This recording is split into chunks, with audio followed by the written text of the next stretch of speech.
où la lauréate est Cosmodome. C'est une reconnaissance vraiment très importante pour nous après des années de travaux, de rénovation, d'amélioration de l'offre de service aussi. C'est comme une reconnaissance pour l'ensemble de l'équipe qui a travaillé vraiment extrêmement fort pour renouveler le Cosmodome. On a 30 ans. Bien, quand on a 30 ans, on peut être encore jeune puis encore se renouveler. Alors, c'est ce qu'on a fait. Marie, toi?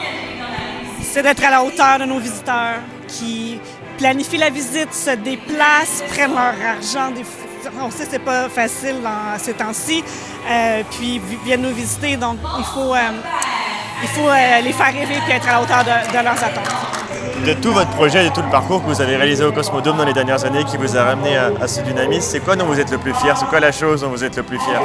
Ah, je vais quand même en nommer deux. Je vais nommer quand même un projet.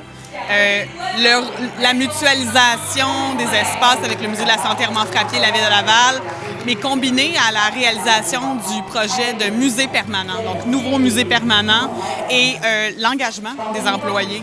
Parce que si on n'a pas personne d'engagé qui a envie de faire ce projet-là, qui travaille au quotidien, bien, ça se fait pas. Hein. On est meilleurs tous ensemble. C'est quoi l'avenir? C'est quoi les prochaines étapes pour le Cosmodome d'aller plus loin, plus haut dans les étoiles? Oui, on est une équipe qui aime beaucoup réaliser des projets, qui aime avoir des projets d'avenir, voir le futur. Et on est en planification stratégique dans la prochaine année pour identifier l'ensemble des réalisations, comment on veut aussi s'engager de plus en plus dans la communauté.